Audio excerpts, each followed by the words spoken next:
Ahora sí. Proteínas. Si estás, Chirino, ya te revisé en la asistencia. Gracias, Bien, Miss. de nada. ¿Se puede ver la diapositiva? Aún no, según yo. ¿No? A ver los demás. No, Eh, profesor. no, profesor, parece que No, solo la se cuenta. No, que está cargando. poco, se congeló.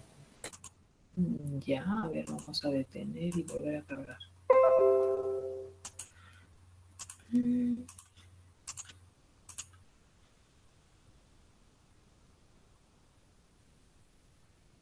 Ahora sí creo.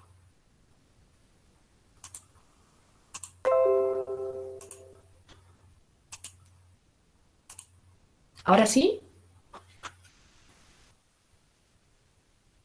¿Ya se ve? No, profesor. Está congelado. No se ve, profesora. A ver, Está esperemos. congelado. Qué raro. Está cargando mi computadora bien. ¿Me avisan cuando ya se vea?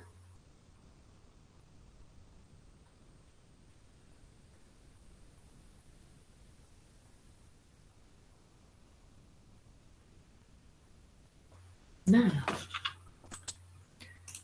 A ver, de nuevo.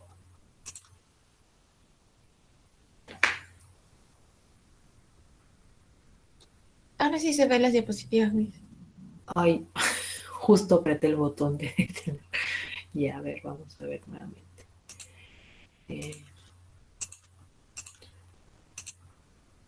Proteínas.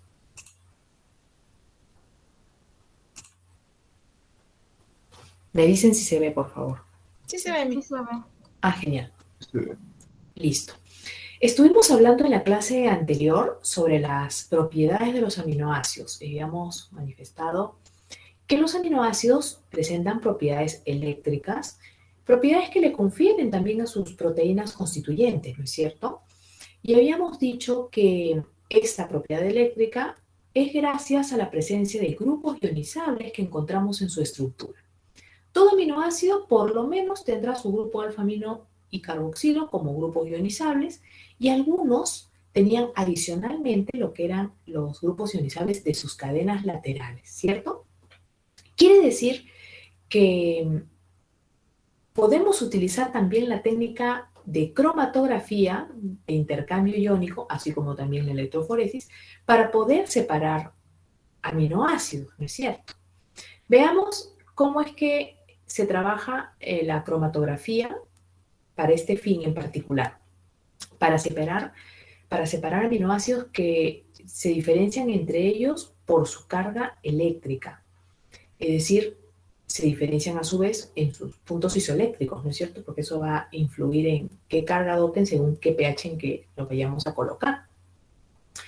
En la cromatografía de intercambio iónico vamos a trabajar con unas perlas o soportes, como les digo, geles, que van a estar con carga, que van a poder conseguirse con diferentes cargas en realidad.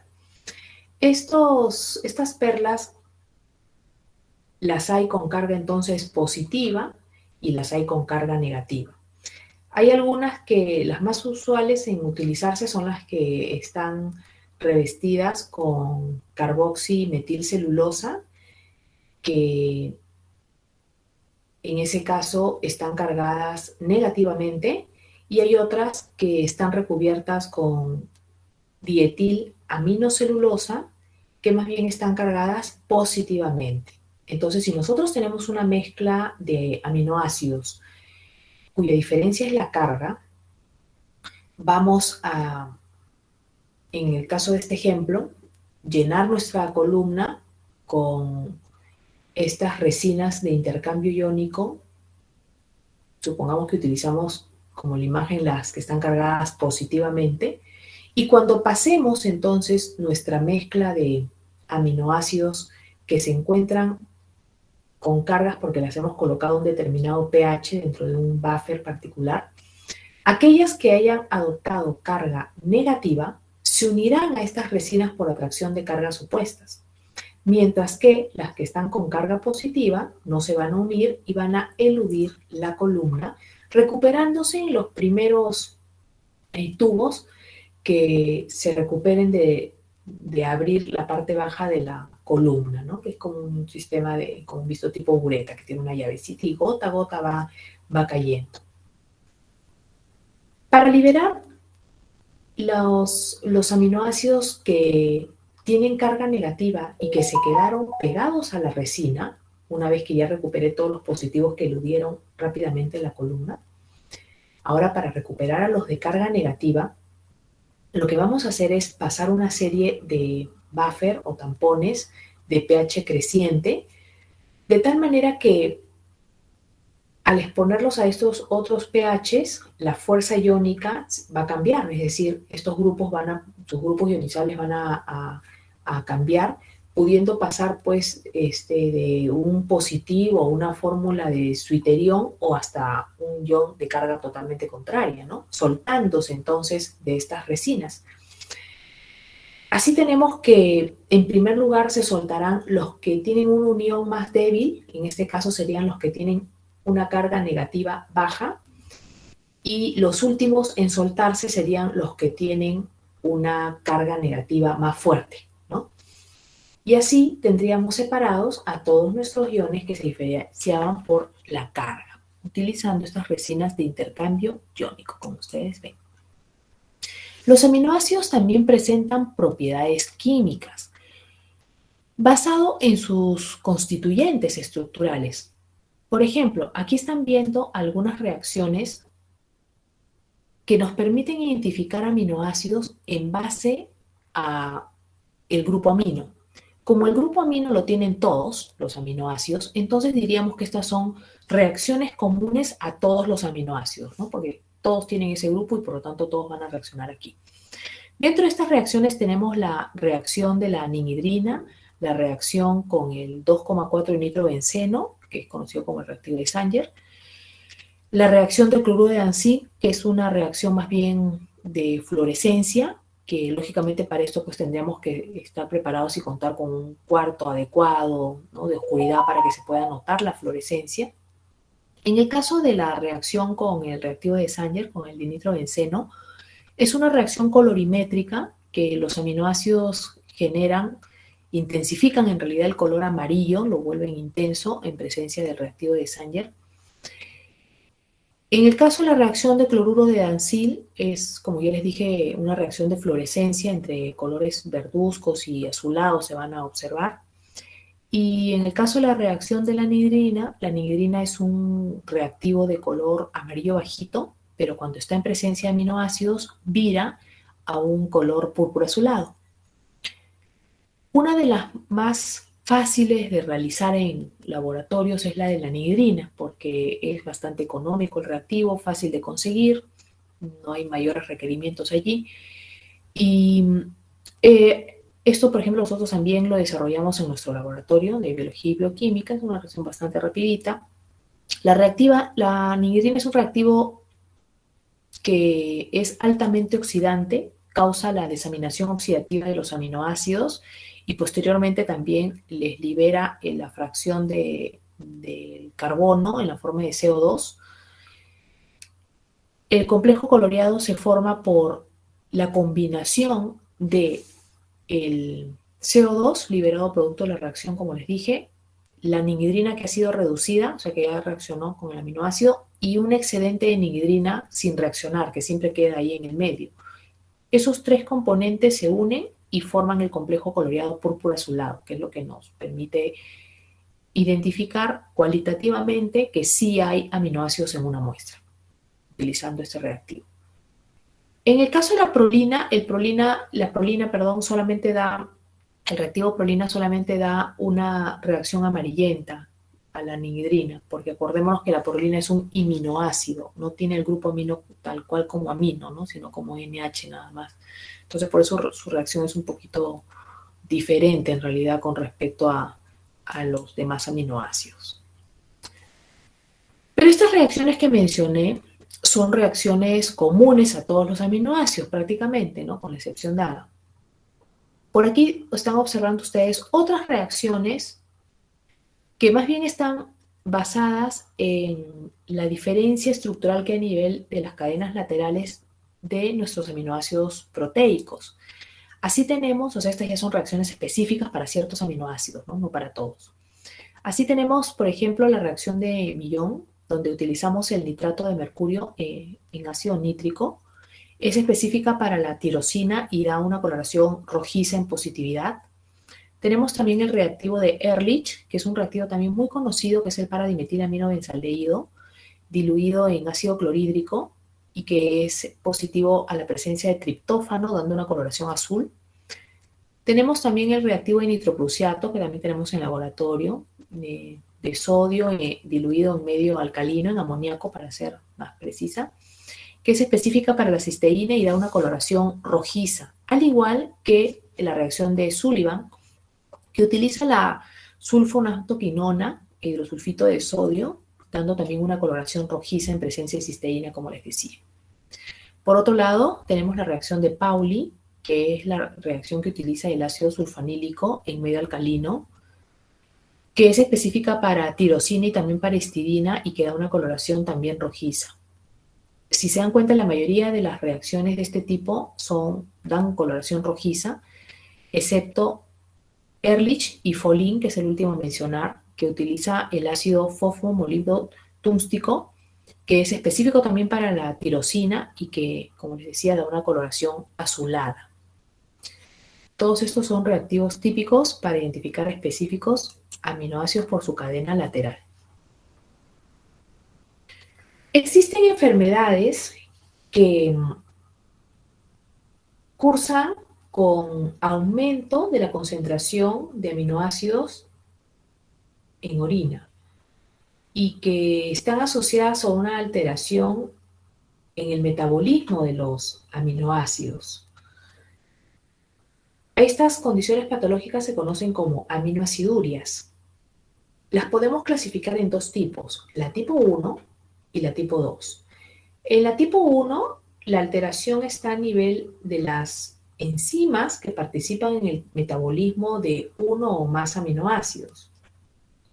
En cambio, las aminoacidurias secundarias, o tipo 2, son aquellas que se originan por alguna alteración en el transporte o en la absorción de uno o más aminoácidos. O sea, el problema está a nivel de transportadores esencialmente, ¿no?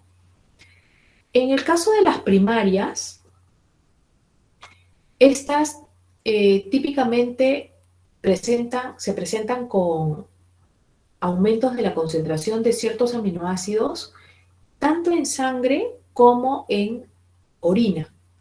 En cambio, en las secundarias, el aumento se ve a nivel de la orina. Inclusive las concentraciones de aminoácidos en sangre pueden estar o normales o hasta disminuidas. Lo marcado que esté en aumento es en orina, vuelvo a señalar. Aquí ustedes pueden ver en esta diapositiva mencionadas las aminoacidurias más frecuentes. Tenemos a la fenilcetonuria, tenemos a la cistinuria, al síndrome de Fanconi y a la enfermedad de Hartnup. La fenilcetonuria, de estas 4 que he colocado aquí como las más frecuentes, es del tipo primario, mientras que las 3 siguientes es del tipo secundario, o sea, las 3 últimas son por alteraciones a nivel de mecanismos de transporte. En cambio, la fenilcetonuria es por deficiencia enzimática. La fenilcetonuria, antes llamada imbecilidad fenilcetonúrica,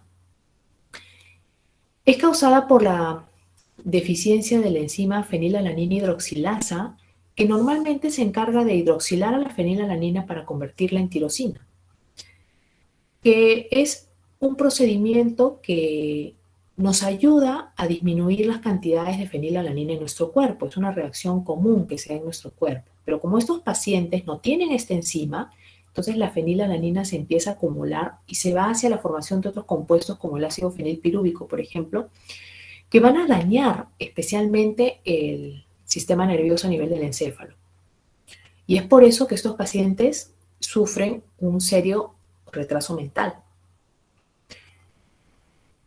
La fenilalanina está en la constitución también de algunos edulcorantes artificiales, como el aspartame. Y es por eso que en bebidas gaseosas van a encontrar ustedes que si tienen en su constitución este aminoácido, dice cuidado fenilcetonúricos. Vean las etiquetas y encuentran con letras más gruesitas destacado el tema de los fenilcetonúricos, ¿no? Así que hay toda una dieta que hay que cuidar allí. En el caso de la cistinuria, la alteración está a nivel del transportador, ¿no? Para la cistina, que es un aminoácido que se genera producto de la reacción de dos cisteínas. Un transportador que permite sacar cistina del interior del lisosoma y al acumularse esta por el problema del transportador, como les digo, ya sabemos que el lisosoma puede llegar a estallar, la célula que los alberga también estalla y este se vacía, pues, como les digo, hacia los fluidos celulares y termina apareciendo elevado en la orina, como les digo. Pero este transportador no solamente es para la cistina, sino también es un transportador para la citrulina también y también para la arginina. Entonces puede ir acompañado, como les digo, al aumento de todos estos compuestos también, ¿no? El síndrome de Fanconi, perdón, antes de avanzar.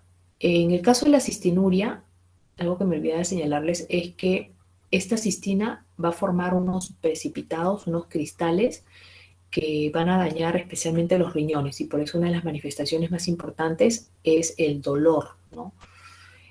A nivel de los riñones, de uno, dos o de ambos. En el caso del síndrome de Fanconi, estamos hablando de un síndrome que también es causado por una alteración a nivel de el transportador para varios aminoácidos. Se considera el síndrome de Fanconi una aminosiduria generalizada, porque todos en realidad, cualquiera de los aminoácidos de los 20 proteicos puede encontrarse aumentados.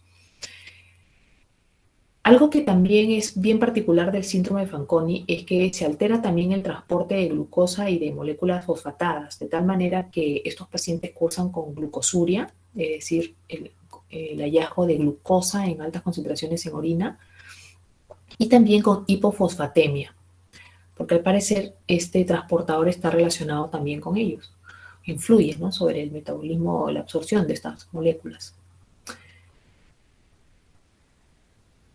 Luego tenemos que la cistinuria es una de las causas más comunes de generación del síndrome de Fanconi. O sea, hay una ligera relación entre ambas condiciones, ¿no? En realidad el síndrome de Fanconi se puede ver como manifestación en diversas patologías, pero una de las más usuales que lo ocasiona es la cistinuria.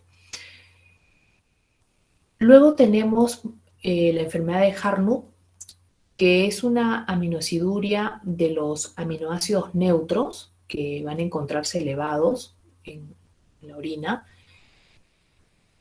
de estos pacientes y que dentro de estos pues encontramos los del grupo 1 y los aromáticos, y justamente como triptófano va a ser uno de los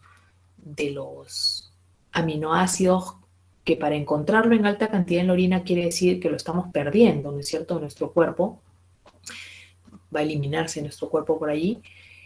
Su deficiencia va a generar a su vez deficiencia de la vitamina ácido nicotínico. Y esto porque el triptófano se utiliza en la constitución, como les digo, de esta vitamina. Entonces, esto va a generar que estos pacientes sufran comúnmente de pelagra, que cursa con demencia, que cursa con diarrea, entre otras manifestaciones, y ya le dije demencia, ¿no? Demencia, diarrea y dermatitis. La tríada de las D. En esta siguiente tabla, ustedes tienen las aminoaciduриas que pueden ser detectadas con la reacción de cloruro férrico y la fenilhidracina. ¿Qué sucede? Que como el análisis y la cuantificación de los aminoácidos no es un procedimiento muy típico en los laboratorios de hospitales, no es una práctica común, ¿no? Como si, pues, por ejemplo, pedir la hemoglobina, que siempre se pide, ¿no? La hemoglobina, la glucosa. El caso de los aminoácidos no está dentro del patrón común de pruebas que se piden. Se han utilizado una serie de reacciones químicas rápidas para poder identificar algunas de estas aminoaciduриas en base a la cadena lateral que tiene el aminoácido que aumenta en esta condición patológica, ¿no? Entonces, en base a su característica estructural a nivel de la cadena lateral, como les digo, se han creado estas pruebas que sí son rápidas, que utilizan, como les digo, el cloruro férrico y la prueba de la dinitrofenilhidracina. Aquí hay algunas patologías entonces con un patrón característico de respuesta a estas dos pruebas. No todas son muy comunes, por eso es que algunas de las que les mostré en la tablita anterior no están aquí, porque, como les digo, las anteriores eran las más comunes, ¿no? Pero acá están viendo la respuesta de varias otras con respecto a estas dos pruebas. En el caso de la fenilcetonuria, ambas pruebas están positivas, se presentan positivas en estos pacientes. En el caso de la tirosinuria, está positiva la prueba de cloruro férrico y negativa la de la dinitrofenilhidracina, lo mismo que en la histidinemia. En el caso de la enfermedad del jarabe de arce en la orina, esta condición patológica cursa justamente con que la orina aparece de este color, ¿no? Medio caramelo, ¿no? Y que está causada por una alteración enzimática a nivel de los aminoácidos ramificados, ¿no? Que participa en el metabolismo de los aminoácidos ramificados.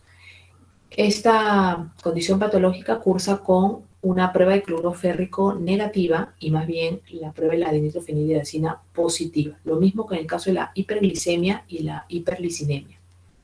Todas las patologías que aquí les he colocado están ocasionadas por deficiencias enzimáticas. A diferencia de la tablita anterior, donde la mayoría eran por alteraciones a nivel de los transportadores, ¿no?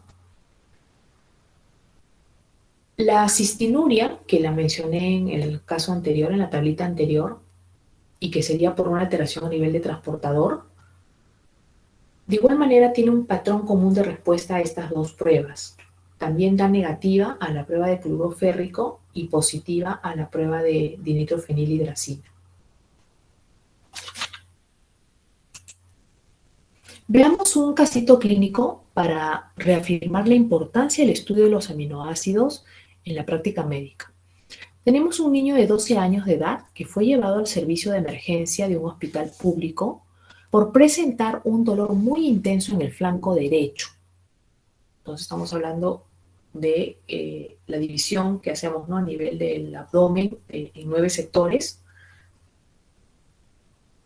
Y el flanco derecho sería el lado lateral derecho, el cuadrante del medio, ¿no? Pero del medio lateral derecho, vuelvo a señalar, que es una zona donde típicamente se presenta dolor cuando hay afecciones a nivel renal, ¿no? El reflejo de allí. Y es por eso que al señalarnos este caso clínico que presentó un dolor muy intenso en el flanco derecho, ya estamos pensando en que aquí los riñones se están viendo afectados, ¿no? El examen clínico no arrojó otras anormalidades. Los padres refirieron que eran primos hermanos, un detalle importante. Se centrifugó una muestra de orina del paciente y en el sedimento urinario se observó al microscopio encontrándose hematíes, glóbulos rojos, y también cristales hexagonales. La radiografía de abdomen permitió visualizar que habían cálculos a nivel de ambos riñones, siendo más llamativos estos cálculos a nivel del derecho, del riñón derecho. Se entiende por qué el dolor justo a ese lado, ¿no? Mediante cromatografía en capa fina se identificó cantidades importantes de la cistina en orina, la que posteriormente se cuantificó utilizando la técnica HPLC, que es la cromatografía líquida de alta resolución.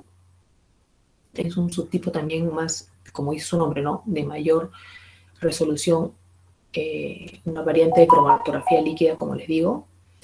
Se practicó la prueba de cloruro férrico y de la 2,4-nitrofeniltrazina en la orina del paciente, obteniéndose que la primera fue negativa y positiva la segunda, en tanto que la reacción de Sakaguchi resultó positiva. Ya si nos están diciendo que están identificando la cistina, ya sabemos que estamos hablando de un cuadro de cistinuria, ¿no? Donde habíamos mencionado que no solamente la cistina aparece aumentada, sino que también está aumentada la arginina y la citrulina. Y es por eso que la reacción de Sakaguchi, que nos permite identificar arginina, da positiva, ¿no? Aquí también frente a este cuadro. Y por eso también se corrobora, o esto se complementa el diagnóstico, ¿no?, de cistinuria con las pruebas de cloruro férrico y 2,4 nitrofenilgracina que les dije que justo ha salido como es su típico patrón, ¿no? El dato que nos señala que los padres eran primos hermanos también es importante porque esta condición patológica sigue un patrón de herencia autosómica recesiva. Quiere decir que el alelo patológico que determina esta condición, esta alteración a nivel de transportador es un alelo recesivo. Y ustedes saben que estas condiciones necesitan que los progenitores ambos hayan heredado a su hijo el alelo recesivo para que un alelo recesivo en este caso se pueda expresar, ¿no?, que se expresará en condición homocigota. Justamente cuando hay matrimonios consanguíneos, hay mayor probabilidad al compartir, siendo parientes, ¿no?, al compartir muchos alelos en común, hay mayor probabilidad de que hereden alelos recesivos patológicos a su descendencia y que estos al encontrarse juntos se expresen, ¿no? Por eso es que los matrimonios consanguíneos nunca han sido pues recomendados, ¿no?, porque en realidad hay mayor aparición de condiciones patológicas en la descendencia. Sin embargo, todavía hay poblaciones donde se sigue realizando esto, ¿no? Y ahí van a encontrar mayor aparición de patologías que sigan ese patrón hereditario, por supuesto. Algo más que quiero destacar ya cerrando este capítulo de proteínas, hablando de la importancia del estudio de estas moléculas que acabamos de destacar, es la aplicación de la electroforesis en el estudio de las proteínas plasmáticas, que ya lo mencioné al inicio, pero muy someramente, y ahora quisiera desglosarlo un poquito más y destacarlo. Como les comenté, el estudio de las diversas proteínas del plasma nos puede ayudar al diagnóstico médico de algunas patologías que cursan con una anormal concentración de alguna de estas fracciones. Para ello, como ya saben, utilizamos la cámara electroforética, que acá no se muestra, pero ya saben que tiene unos electrodos conectados a sus dos recipientes que vienen de una fuente de poder, de energía, ¿no? Nosotros llenamos con tampón estos recipientes, colocamos nuestro soporte, que puede ser papel de celulosa o una capa de agarosa, entre otros, y colocamos nuestra mezcla de proteínas plasmáticas aquí, o séricas. Prendemos el sistema y ellas van a empezar a correr dependiendo de la carga y de sus puntos isoeléctricos, ¿no es cierto?, de la carga que adopten en base a sus puntos isoeléctricos, dependiendo del pH que vamos a utilizar aquí, que generalmente es el buffer barbital de pH 8.6. Entonces, bajo este pH, nuestras proteínas van a cargarse negativamente, porque sus puntos isoeléctricos suelen ser más bajos que este pH, ¿no? Entonces van a cargarse negativamente y, como ven, van a correr separándose. Dentro de nuestras proteínas séricas tenemos a las albúminas alfa 1, alfa 2, beta y gamma, donde son las albúminas las que son más anódicas, es decir, migran más hacia el ánodo, como ven. De ahí le siguen las alfa 1, de ahí le siguen las alfa 2, de ahí le siguen las beta y finalmente las gamma. Este patrón de bandas solamente lo vamos a obtener una vez detenido el proceso y habiendo hecho el revelado, que generalmente se hace, hay varios colorantes para ser utilizados aquí, pero uno de los más usados es el azul de Comassier.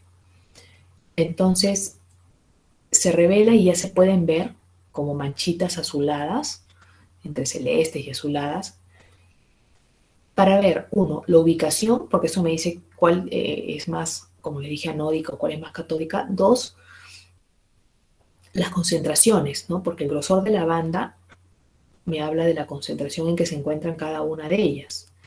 Hay que señalar también que la dirección de la migración y la fuerza de la separación de ambas, de todas ellas, mejor dicho, no solamente está influenciado por la carga, sino también por los pesos en la electroforesis, me refiero, ¿no? Sino también por los pesos moleculares de las moléculas a separar, también influye un poco. Entonces, nosotros podemos convertir este patrón de bandas en una gráfica de curvas utilizando un densitómetro que nos va a traducir esta información a esta forma, ¿no? Este patrón que ustedes ven aquí, que obtenemos en esta gráfica, es lo obtenido para una electroforesis de una muestra de un paciente normal, ¿no? O sea, una persona, mejor no digamos paciente, una persona saludable, normal, ¿no? Que no tiene alteraciones relacionadas a proteínas plasmáticas. Donde, como ven, la principal fracción corresponde a las albúminas, luego le siguen las gamma, luego las beta, las alfa 2 y las alfa 1. En realidad, dentro de alfa 1, alfa 2, beta y gamma, hay una serie de proteínas. Voy a pasar aquí. Como las que ustedes pueden ver en esta imagen, ¿no? Dentro de las alfa 1 está la alfa 1 antitripsina, está la alfa 1 glicoproteínas. Dentro de las alfa 2 está la macroglobulina, está la ceruloplasmina, aptoglobina y también está la alfa lipoproteínas. En ambas encontramos proteínas de fase aguda, o sea, proteínas que suelen aumentar cuando hay una inflamación fuerte en nuestro cuerpo, un proceso inflamatorio fuerte. Pero también encontramos en la gamma. Luego, en la fracción beta, una de las más importantes es la transferrina, que es una proteína que se encarga de transportar hierro. También está la hemopexina, el plasminógeno y el elemento de complemento C3. Y las beta-lipoproteínas. Y dentro de la fracción gamma están nuestras inmunoglobulinas, que ustedes saben que pueden encontrarse de varios tipos, ¿no? La G, la M, la A, la E, la D. Y también estará la proteína C reactiva, pero siempre y cuando esté bien aumentada, porque solo cuando está bien aumentada se logra percibir. Cuando está en cantidades normales no aparece como banda. El fibrinógeno, si es que hacemos el análisis de proteínas plasmáticas, más no del suero, aparecerá en el límite entre las dos, normalmente. Por eso que algunos dicen que es una beta globulina y otros dicen que es una gamma globulina, porque en realidad no se define bien hacia qué ladito está, ¿no? Pero saldrá entre los dos, en el límite de los dos. Ah, no, espérense, acá me he ido adelante, ¿no? En esta imagen, a ver, sí, este me toca. En esta imagen ustedes pueden observar los valores relativos y absolutos en que se encuentran estas diferentes fracciones en una persona normal, ¿no? Entonces, si nos salimos de estos rangos es que ya estaríamos pudiendo reconocer condiciones patológicas. Tenemos que las albúminas son las más abundantes, como ya esto yo les había hablado en la práctica de sangre en el ciclo anterior, la profesora Lara, quien se encargó allí. Equivalen a entre el 50 y 58% de todas las proteínas séricas, son las más abundantes. Si hablamos en valor absoluto, en gramos por ciento, de 3.2 a 4.5. Las alfa 1 equivalen del 4 al 7% y en valor absoluto de 0.3 a 0.5. Las alfa 2 globulinas de 7 a 11 en porcentaje y de 0.5 a 0.75 en gramos por ciento. las beta-globulinas de 11 a 15% o de 0.7 a 1.05 en gramos por ciento, y las gamma de 14 a 22% y en valor absoluto de 1 a 1.5. Entonces, como se dan cuenta, las más abundantes, vuelvo a resaltar, son las albúminas. De ahí le sigue, ¿cuál sería el otro pico alto? Las gamma, luego vendrían las beta, luego las alfa 2 y luego las alfa 1. En la gráfica inferior ustedes pueden ver los pesos moleculares. Noten que dentro de las más grandes tenemos a las beta globulinas y también están las gamma globulinas. Y los puntos isoeléctricos. Miren, las albúminas tienen un punto isoeléctrico de 4.9, las alfa 1 globulinas 5.2, las alfa 2 entre 5.5 a 5.8, las beta de 5.4 a 6.3 y las gamma de 6.3 a 7.3. Quiere decir que estas tienen puntos isoeléctricos que son más bajos que el pH corporal, ¿no es cierto? Que está alrededor de 7.2 a 7.4, ¿cierto? Entonces, ¿cómo estarán cargadas, considerando estos puntos isoeléctricos, nuestras proteínas séricas en nuestro interior? ¿Qué carga adoptan? ¿Se acuerdan que vimos la escala de ionización, ¿no? Y habíamos visto acá hacia la izquierda la representación con carga positiva, todas protonados, los grupos ionizables, ¿no es cierto? En un término medio, no estrictamente medio, pero la parte central, vamos a decir, estaríamos encontrando el punto isoeléctrico y en el otro extremo estaríamos encontrando la carga negativa, ¿no? Entonces, si estas proteínas, todas en realidad, tienen un pH más bajo que el pH corporal, entonces estarán cargadas negativamente, ¿no? Y es por eso que ustedes han visto que en la imagen anterior migran hacia el ánodo, porque están cargadas negativamente, ¿no? Aquí les estoy dejando un videíto de la técnica de electroforesis de las proteínas plasmáticas. No es tan largo el video, pero se ven todas las etapas de la preparación, de la coloración, de la preparación de la cámara, luego el revelado, ¿no? Para poder ver las bandas. Ya ustedes lo ven con tranquilidad en casa. Y también están observando aquí, por supuesto abreviado el proceso, ¿no? Porque ya les dije que la electroforesis puede durar entre 1 a 2 horas. Y también les estoy dejando aquí arriba, les estoy mostrando, mejor dicho, algunas patologías cuyo diagnóstico se apoya justamente en el estudio electroforético de proteínas séricas. Tenemos, por ejemplo, inflamaciones agudas que cursan con la alfa-2 globulinas aumentadas, la cirrosis hepática, que es la parte final de un proceso inflamatorio crónico del hígado, donde ya hay fibrosis a nivel hepática y que es algo muy típico de la... Ya no hay retorno en realidad, ¿no? Ya no se puede revertir el daño aquí y es muy típico esto del cáncer de hígado, ¿no? Llegar a ese nivel. Esta condición patológica cursa con albúminas disminuidas y las gamma globulinas aumentadas. Otro detallito es que la fracción beta de las gamma casi no se separa. Miren acá. Miren, beta de gamma, ¿no? Sí están separaditas por esta fracción, pero en el caso de... Ay, me fui para otro lado. En el caso de la cirrosis hepática casi no hay separación, aparecen una a continuación de la otra. En el caso del mieloma múltiple, que es un cáncer de los leucocitos, de los glóbulos blancos,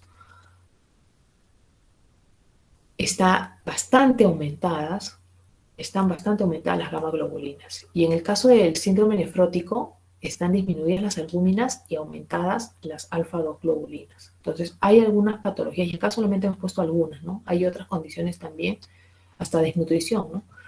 Que puede apoyarse el diagnóstico con el estudio electroforético de las proteínas séricas. Mas no es tampoco un procedimiento muy, no es común en los laboratorios hospitalarios, pero sí se puede solicitar.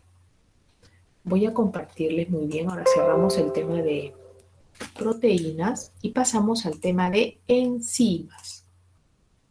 ¿Se ve la diapositiva de enzimas ahora? Sí, profesora. Gracias. Sí, Miss. Qué bueno. Muy bien.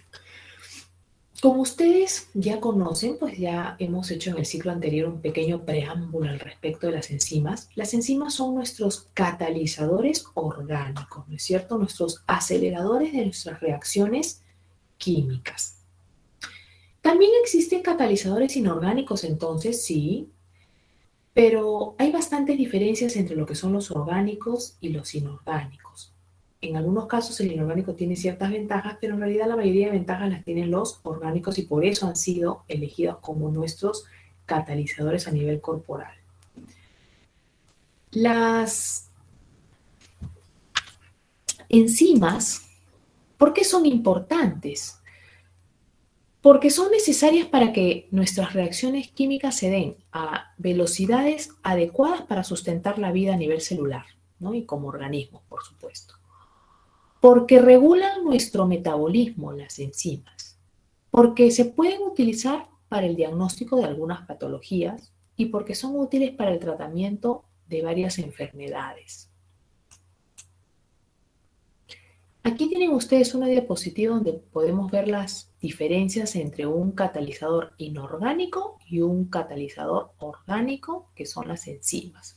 Que como ustedes ya saben, la mayoría de las enzimas son proteínas y un muy pequeñito grupo corresponde a las ribosimas, que son de ARN, pero igual son orgánicas.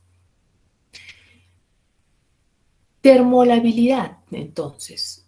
Las enzimas sí son termolábiles, son susceptibles a desnaturalizarse inclusive por las elevadas temperaturas, ¿no? Son susceptibles a los cambios de temperatura, entonces, mientras que los inorgánicos no.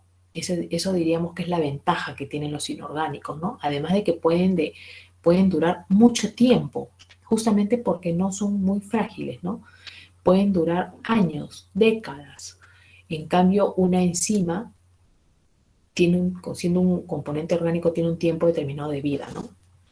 La especificidad, eso sí es característica de nuestras enzimas y no de los inorgánicos. La regulación también es una característica de nuestras enzimas y no de los inorgánicos. Y su eficiencia es muy alta en el caso de nuestras enzimas y muy baja en caso de los inorgánicos. Un catalizador inorgánico nos puede acelerar cualquier reacción química. O sea, si yo tengo una mezcla de reagentes A, B, C y D, y yo coloco un catalizador, a todas le va a realizar la aceleración de la reacción. En cambio, mis enzimas no. Mis enzimas son sumamente específicas, lo cual es una ventaja para nosotros porque acordémonos que hemos dicho que una propiedad de los seres vivos es su alto nivel de complejidad de las moléculas que nos constituyen y su alto nivel de regulación de sus procesos, ¿no? ¿Qué sería que nuestros procesos se dieran de manera caótica, al azar? Ni hablar, ¿no? Estaríamos perdiendo tiempo y energía sintetizando un montón de moléculas que no necesitamos en un momento metabólico dado, que inclusive podían acumularse como desechos, ¿no? Si es que no fueran tan regulados nuestros procesos, tan dirigidos. Esa es una característica muy importante, una propiedad muy importante que hay que agradecerle a nuestras enzimas, que son sumamente específicas. Una enzima, por lo general, me acelera una determinada reacción química o actúa específicamente sobre unos pocos sustratos, dando la misma reacción, ¿no? Sobre todos ellos.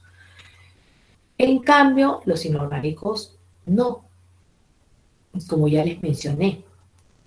Ahora, ¿por qué las enzimas son sumamente específicas? ¿Qué cosa le confiere esa especificidad a las enzimas? Su sitio activo.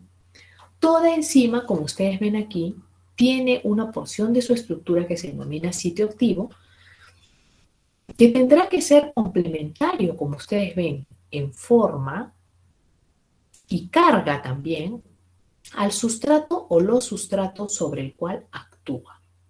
Miren acá esta imagen. Acá veo varias enzimas, enzima 1, 2, 3, 4, y todas tienen un sustrato que tiene una forma complementaria a su sitio activo, ¿no? Miren acá, esta de aquí para esta de acá, ¿no? Y esta de acá, esta enzima tiene un sitio activo complementario a su sustrato respectivo, ¿se dan cuenta? Entonces, no solamente en forma, sino en carga. La reacción específica que una enzima controla depende de su área, de su estructura terciaria. Pero tengamos presente que algunas enzimas están constituidas por varias cadenas polipeptídicas, es decir, tienen estructura nativa y estructura cuaternaria. Pero no nos olvidemos que dentro de la cuaternaria están las otras inmersas, inclusive pues la terciaria, ¿no es cierto? Así que se cumple para todos y es lo que acabo de señalar. Veamos cómo se representa una reacción enzimática. Entonces, la molécula a la cual acelera la reacción, que podríamos llamar en una reacción cualquiera reagente, reactante, aquí le vamos a llamar sustrato, ¿no? Le vamos a dar nombre propio. Entonces estamos viendo que para que sea una reacción enzimática, lógicamente necesito los dos participantes presentes, a la enzima y al sustrato, para que luego se dé por esa afinidad de forma y carga una unión física entre ellos, lo que llamamos el complejo enzima-sustrato, para que ahora sí la enzima pueda actuar sobre el sustrato y acelerar la respectiva reacción, que podría ser de hidrólisis, que podría ser de polimerización, que podría ser más bien de isomerización, etcétera, ¿no? Diversos tipos de reacciones, pero la específica, por supuesto, cada enzima, ¿no? No es que realice diversas, sino una específica reacción sobre uno o unos pocos sustratos. Aquí estamos viendo, por ejemplo, cómo esta enzima ha acelerado la reacción de rompimiento de este sustrato en 3 productos, ¿no? Aquí más bien estamos viendo cómo fusiona esta otra enzima, ¿no? Tiene 2 sustratos y aquí ha fusionado el moradito con el verdecito oscuro, ¿no? Y dejando el otro verde claro libre, ¿sí? Pero hay diferentes tipos de regulación hay diferentes tipos de reacción que podría catalizar una enzima. Entonces ya vamos mencionando 2 propiedades de las enzimas, ¿no? Su especificidad, como les dije, que está debido a su sitio activo, y también su regulación, hemos dicho, ¿no? Son altamente reguladas. Y mencionemos otras más, su eficiencia catalítica, su localización específica dentro de la célula, que tienen específicas enzimas, y también algunos requerimientos estructurales particulares para pasar al estado activo, ¿no? Como es el caso de las enzimas que requieren de cofactor, que ya vamos a hablar. Empecemos con la clasificación de las enzimas. Al respecto al detalle de estas macromoléculas. Las enzimas podemos clasificarlas en 6 clases, pero hay específicas enzimas catalizando reacciones también específicas en cada uno de estos grupos. Así que veamos qué tipo de enzimas encontramos en cada grupo. En la clase 1 están las oxidorreductasas. Pertenece entonces, la clase 1 es equivalente a las oxidorreductasas, porque aquí encontramos oxidasas, encontramos reductasas, encontramos aquí las deshidrogenasas. Toda enzima que termine con deshidrogenasas también estará dentro de este grupo. Cabe destacar que las enzimas siempre sus nombres terminan en asa o asas, ¿no? Aquí podemos ver entonces enzimas que pueden catalizar la transferencia de hidrógenos o de electrones, ¿no?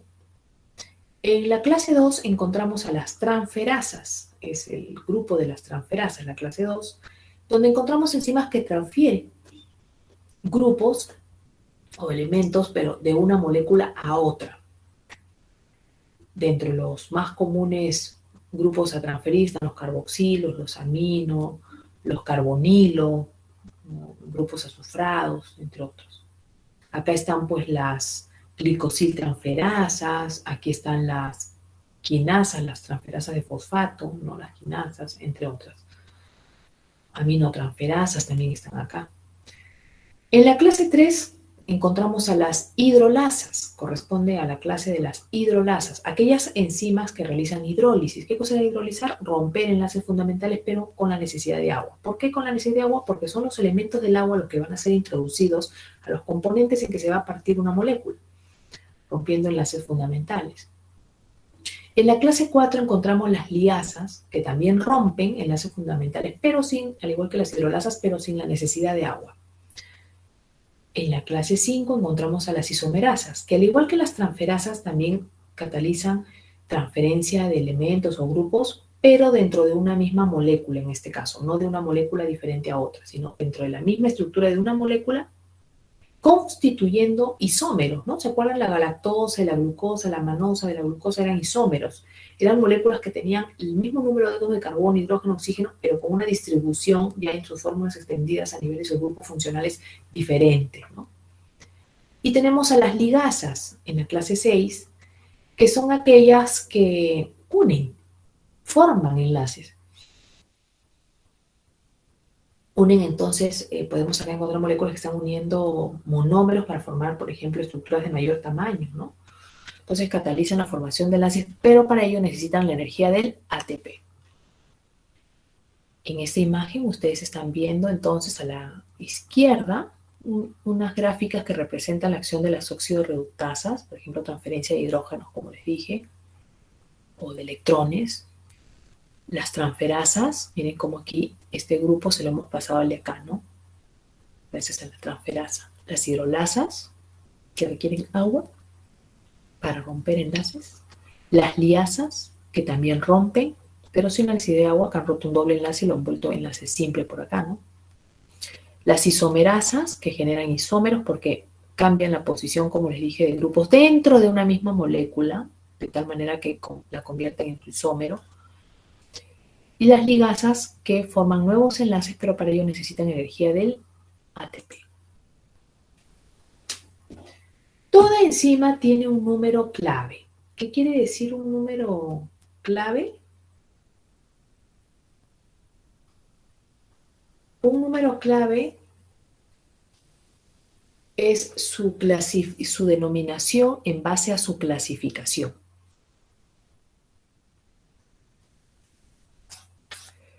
Tenemos, por ejemplo, aquí el caso de la UDP, glucosa epimerasa, para que ustedes puedan ver su subclasificación.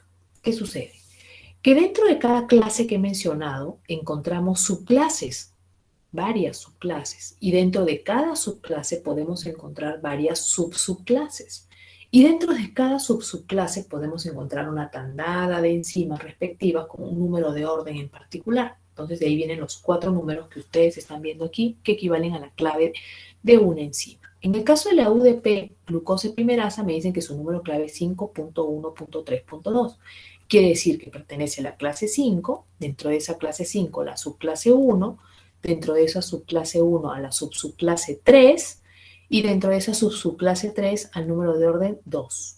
Entonces veamos, pertenece entonces, si es 5, pertenece a las isomerasas.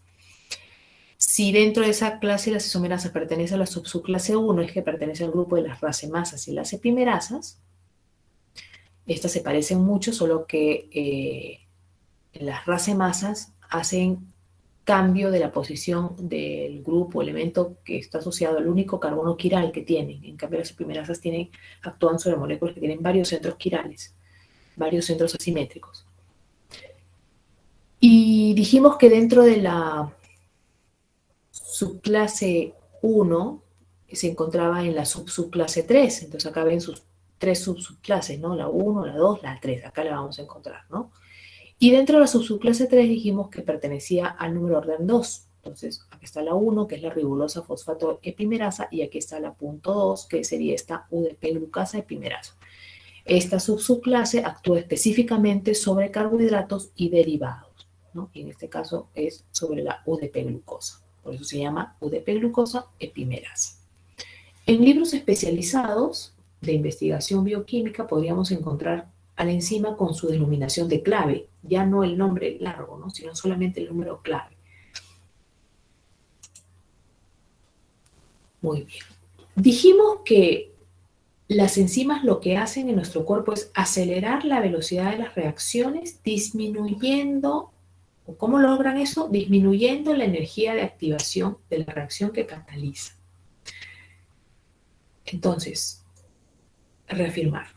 Las enzimas aceleran la velocidad de las reacciones actuando específicamente sobre la energía de activación. ¿Y qué es eso de la energía de activación? Miren esta imagen. Aquí vemos un reagente en un sustrato que para convertirse en producto, para reaccionar y convertirse en producto, necesita elevar esta cantidad de energía, ¿no? Energía de la molécula. Miren cuánto tiene que sumar. Tiene que elevar su nivel energético para recién poder convertirse en producto, ¿no es cierto? La energía de activación entonces es una cantidad de energía necesaria para pasar al estado activo. También se le llama como barrera de activación, porque es algo que hay que superar, ¿no? ¿Qué me conviene para que una reacción sea más fácilmente posible? ¿Que la barrera de activación sea alta o que sea chica? Que sea chica, ¿no? Si es algo que necesito sumar, pues me conviene que sea chico, ¿no? Que rápidamente lo puedo obtener yo, ¿no? Muy bien. Pero para entender esto mejor, hablemos también de la energía cinética. Miren, estos dos conceptos es lo que hay que manejar, ¿no? Por un lado la energía cinética y por otro lado la energía de activación. Como ustedes saben, la energía cinética es la energía de movimiento que tiene una molécula. Si yo soy una molécula que tengo energía cinética baja y me voy a terminar chocando con otra molécula que también tiene energía cinética baja, como nuestras energías de movimiento son bajas, ya se imaginan que estoy moviéndome lento, vamos a decir, y cuando yo choque con ella, difícilmente voy a liberar alta cantidad de energía, ¿no? Porque es un choque, imagínense que yo he venido caminando, ¿no? Muy poca energía se va a desprender de ese choque. Muy diferente es si yo soy una molécula que tengo energía cinética alta y choco con otra molécula que también tiene energía cinética alta, ¿no es cierto? El choque la liberación de energía producto de nuestro choque, sabemos que también va a ser alto, ¿no? Cuando yo corra y me estampe contra el otro reactante, se va a liberar una buena cantidad de energía, ¿no?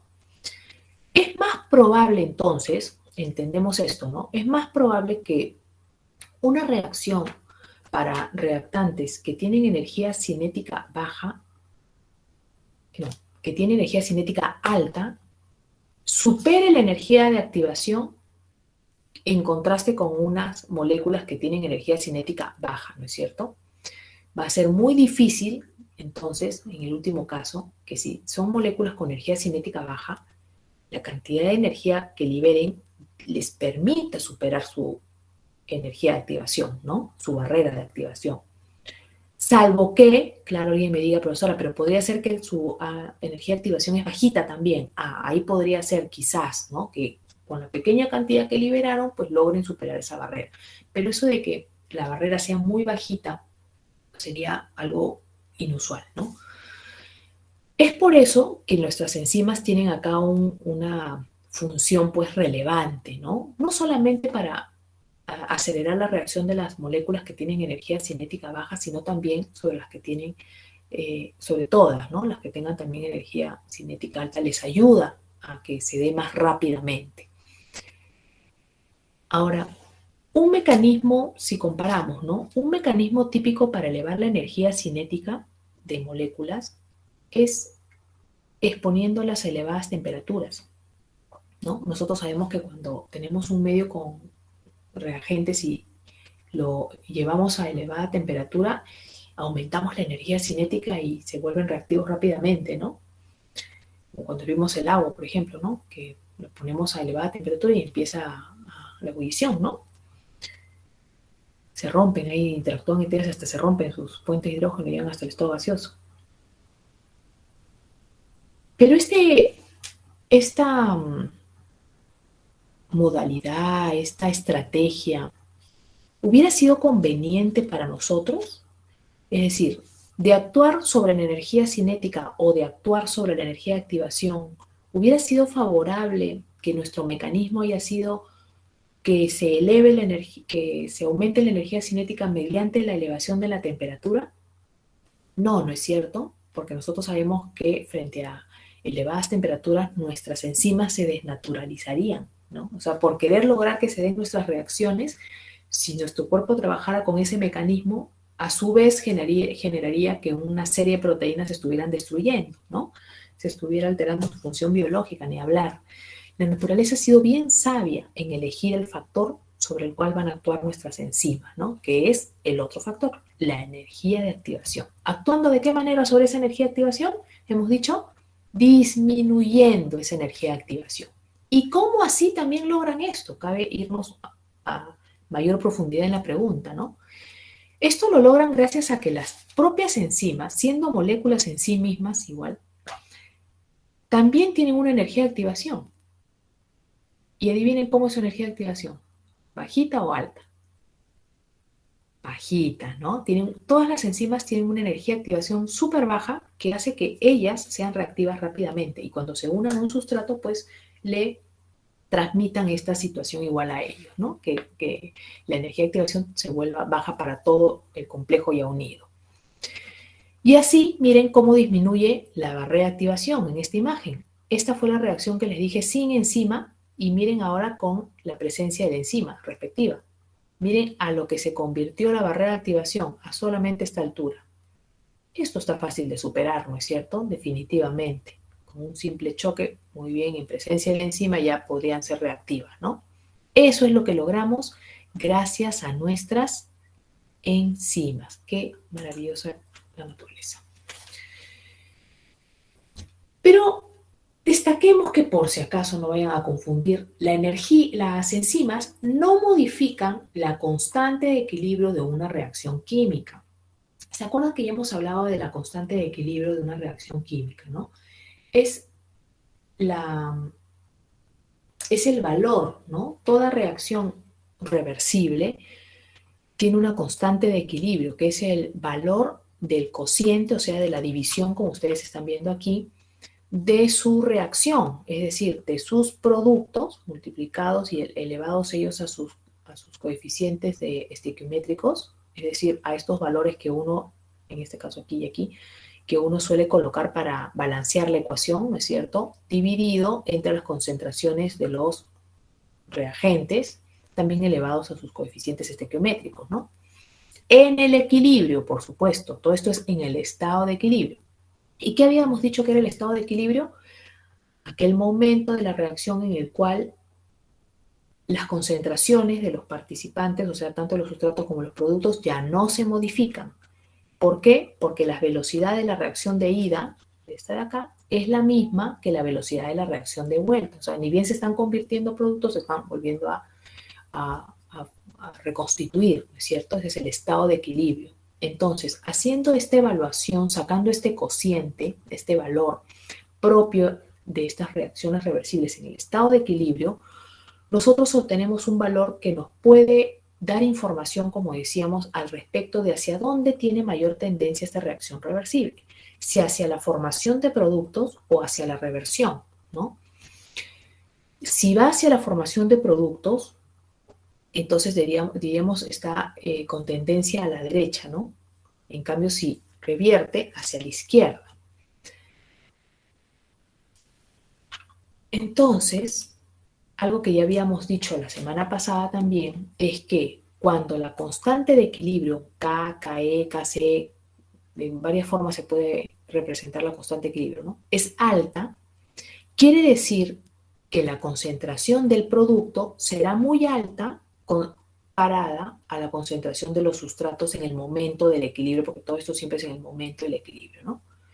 Si nosotros tenemos una división, como decía la semana pasada, y tenemos el numerador, el de arriba, más grande que el de abajo, el valor va a ser más grande que si lo tuviera al revés, que si el valor más alto fuera el de abajo y el número de arriba fuera el más pequeño, ¿no es cierto? Entonces se entiende que si estoy obteniendo una K alta es porque el numerador es el que es más alto, o sea, veamos la fórmula nuevamente, los productos, ¿no?, son los que estoy obteniendo en mayor cantidad.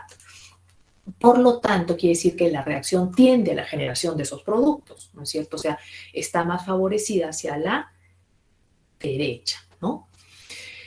Si K es igual a 1, entonces decimos que en la reacción se obtiene 50% de reactivos y 50% de productos. Está casi equilibrada, ¿no?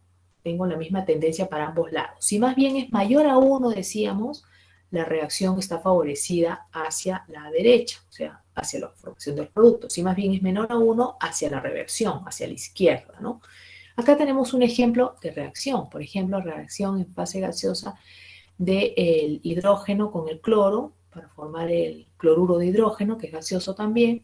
Miren su constante de equilibrio. Es 2.5 por 10 a la 33. Eso quiere decir que es mayor a 1, ¿no? Por lo tanto,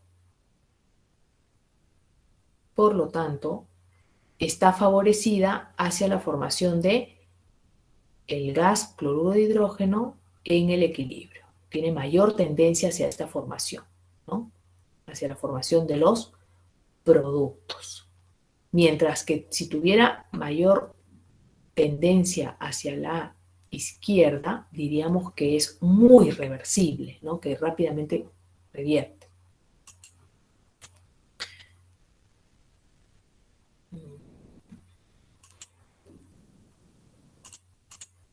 Ya. Pasemos a identificar cómo nosotros expresamos la concentración de una enzima. Las enzimas, mejor digamos, el análisis de las enzimas es un procedimiento que se hace complejo debido a que normalmente las enzimas en una muestra de tejido o en una muestra de suero se encuentran en una mezcla compleja con otras proteínas, ¿no es cierto?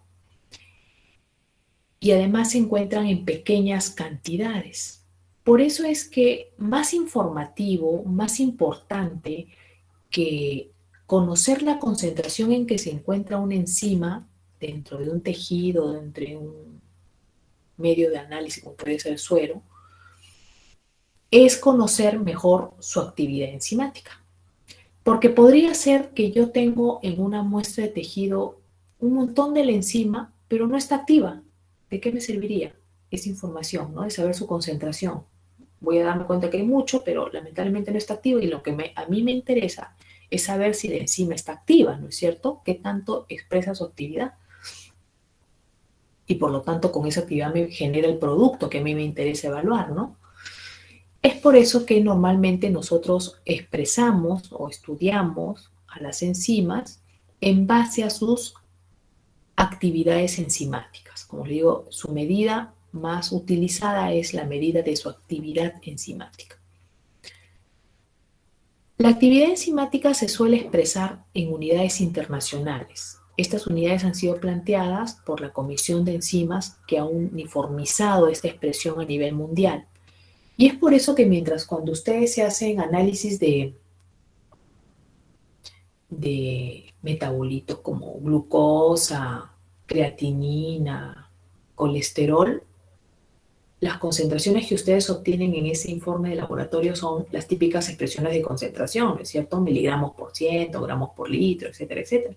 En cambio, cuando ustedes piden una determinación enzimática, como por ejemplo la TGP y la TGO, van a notar que detrás del valor dice UL, U/L, que son las unidades internacionales por litro. Cuando sea enzima la molécula que le están expresando, siempre verán UL. Cuando vean otro tipo de componentes que no son enzimas, ahí sí vendrán las expresiones típicas de concentración. Pero ¿a qué corresponden las UL? ¿A qué corresponden las unidades internacionales? A micromoles de sustrato transformadas en producto por minuto. Pero también vamos a poder encontrar otras expresiones para trabajos con enzimas. Por ejemplo, podemos querer utilizar más bien la actividad molecular, que es el número de moléculas de sustrato transformadas en producto por molécula de enzima en un minuto. Y también hay otra expresión que es la actividad específica, que me habla de la actividad enzimática, pero por miligramo de proteína total que yo obtenga en una muestra. Cualquiera de estas expresiones son usadas en la práctica de estudio bioquímico, pero como les digo, la más usual en clínica va a ser la de unidades internacionales y esa es la que me va entonces a interesar que ustedes recuerden.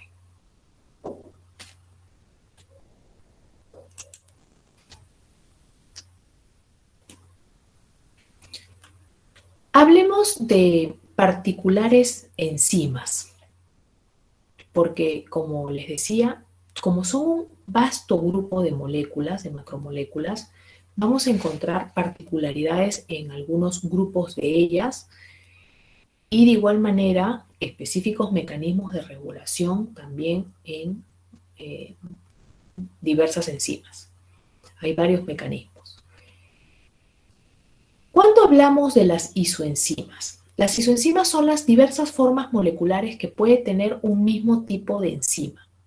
¿Qué quiero decir con esto? Que hay enzimas que catalizan una misma reacción química, o sea, por la función serían iguales, ¿no? Pero que estructuralmente no son iguales.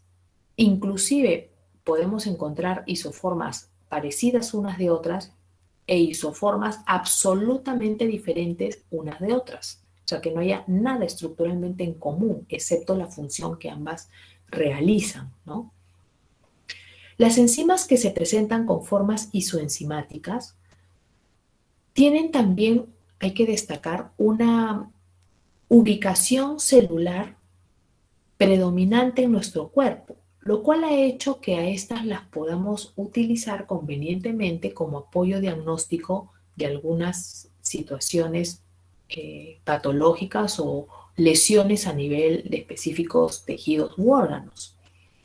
Dentro de las isoenzimas o de las enzimas que se presentan con isoenzimas, tenemos a la lactato deshidrogenasa y tenemos también a la CK o CPK, que la encontramos en 3 isoformas, como ven aquí, mientras que la lactato deshidrogenasa la encontramos en 5. Veamos el primer caso de la lactato deshidrogenasa.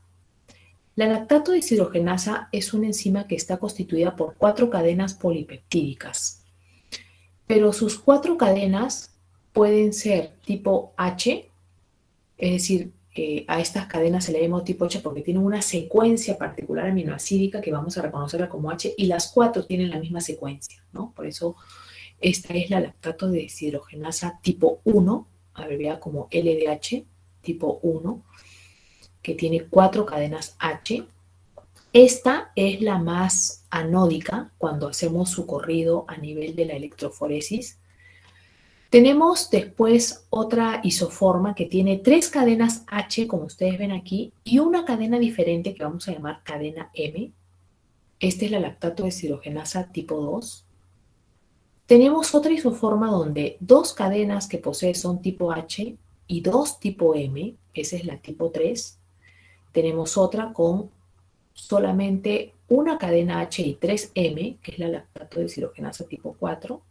Y tenemos otra que está constituida por 4 cadenas tipo M, que no se parece en nada, como ven, a la tipo 1, ¿no? No hay ni una cadena en común, son absolutamente diferentes, pero son isoformas porque, como les digo, catalizan la misma reacción química, ¿no? Y esta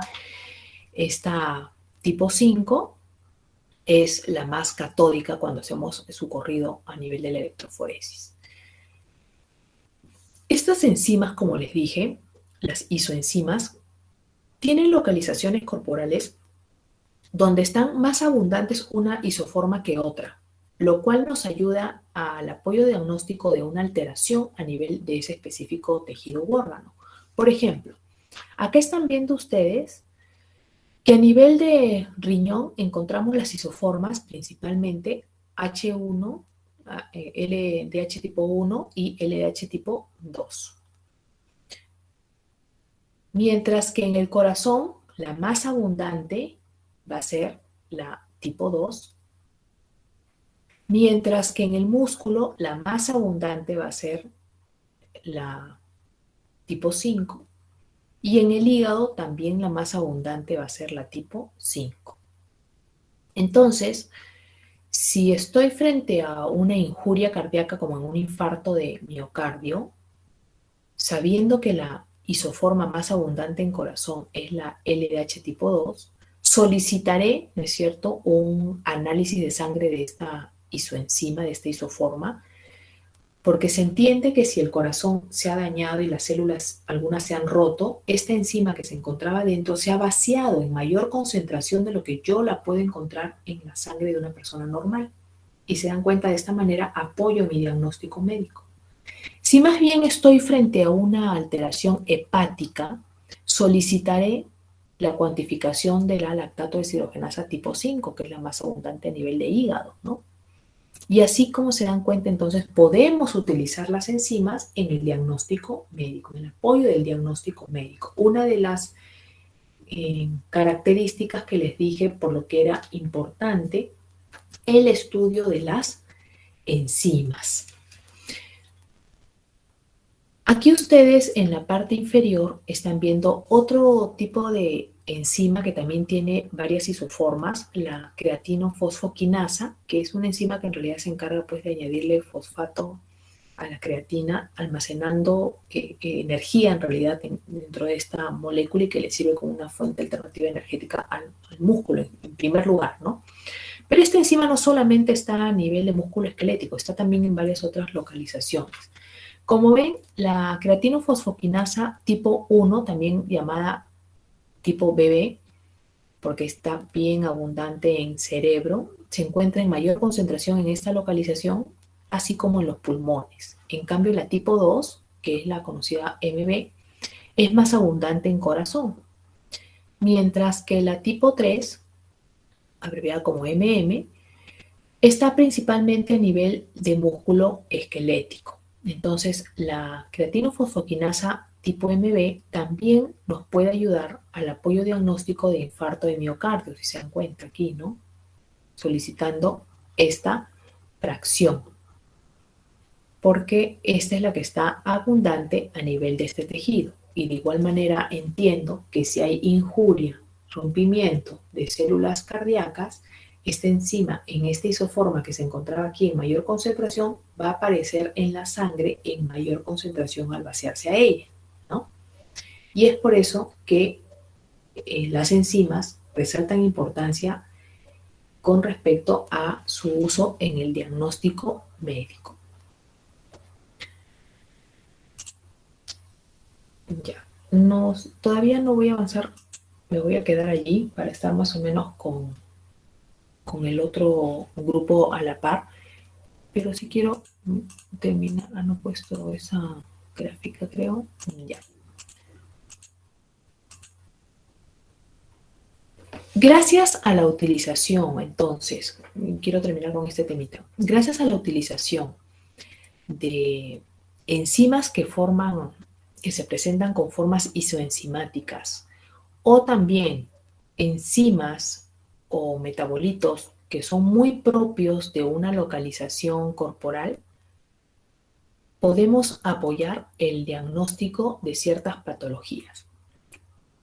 Tal es así que nosotros ya contamos con la identificación de ciertos metabolitos y enzimas que formarán parte del denominado perfil cardíaco.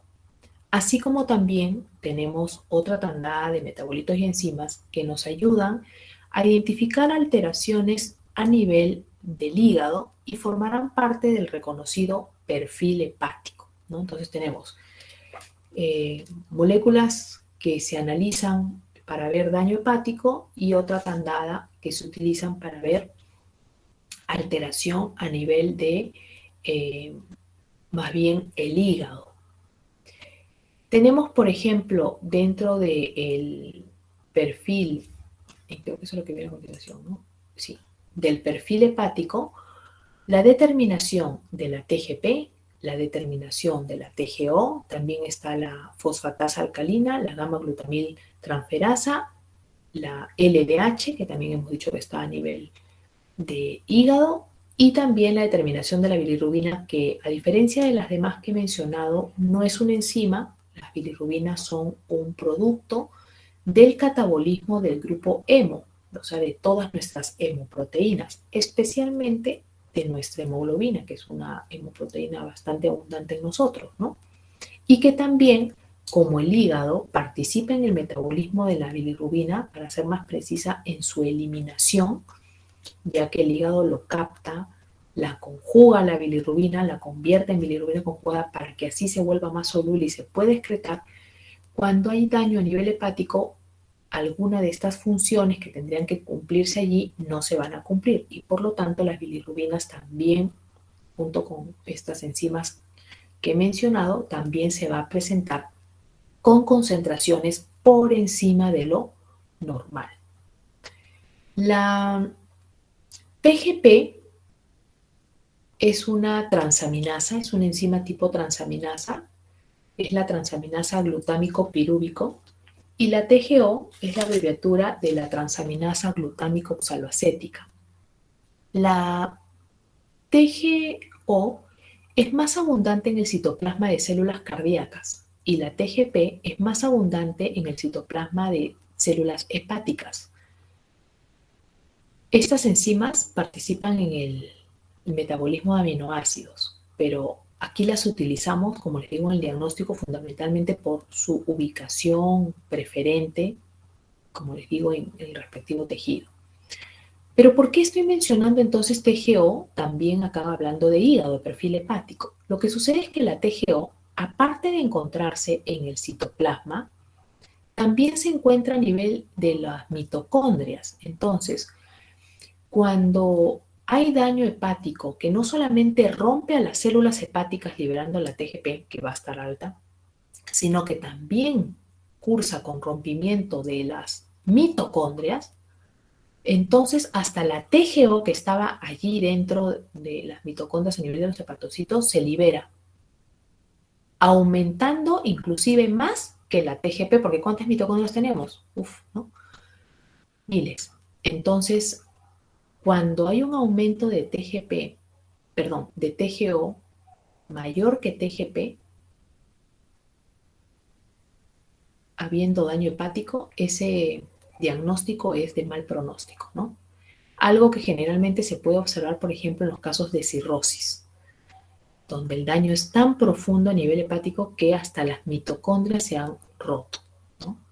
Por eso es que acá también está mencionada la TGO, aparte de, como ya les dije, la TGP, la fosfatasa alcalina, la gamma-glutamil transferasa, la lactato deshidrogenasa y también las bilirrubinas. Miren qué importante es utilizar a las enzimas en el diagnóstico médico. Muy bien, ahora sí, ahí nos vamos a quedar para nivelarnos con el otro grupo y darles unos minutos a alguna consulta. Jóvenes, ¿alguna pregunta hasta lo que hemos avanzado hasta aquí con el tema de enzimas? ¿No? ¿No hay preguntas? Muy bien. Entonces, ¿sí? ¿También habrán ejercicios relacionados a enzimas, quizás? Sí, claro que sí. Si miran el sílabus, tenemos algunas actividades con las enzimas, algunos gráficos y también aplicación de fórmulas. Eso lo vamos a seguir avanzando en la próxima clase, no se preocupen. Gracias, Miss. Ya, de nada. ¿Alguna otra duda, jóvenes? ¿No? Muy bien. Que pasen unas bonitas fiestas tanneñistas. Pásenlo con la familia, con los amigos también por allí. Pero no se olviden de cuidarse, porque eso es cuando uno se emociona y sale a hacer festejos. Y quien que no vive en esta ciudad no quiere festejar las fiestas tanneñas, uno se emociona y se olvida, ¿no? A veces de la mascarilla, ya se va quitando todas las precauciones. No, jóvenes, ustedes que son alumnos de ciencias de la salud, que saben la importancia del cuidado, mantener los cuidados del caso. Acuérdense que todavía el clima está frío, si van a ir al Parque Perú también abríguense bastante, y no están consumiendo pues cosas heladas, porque ya saben que el frío es lo que predispone a que uno se resfríe finalmente, ¿no? Que bajen las defensas y que nos agarre todo lo que esté en el ambiente. Así que a cuidarse mucho. Pásenla bonito. Y nos vemos en la próxima sesión. Castillo, me quedo con Castillo Bayón, Ariel y Juan Diego están levantando la mano. Con los demás pueden retirarse. Hasta luego, profesora, muchas gracias. Hasta luego, profesora. Hasta luego, profesora. Y no dejen de estudiar, que el feriado es largo.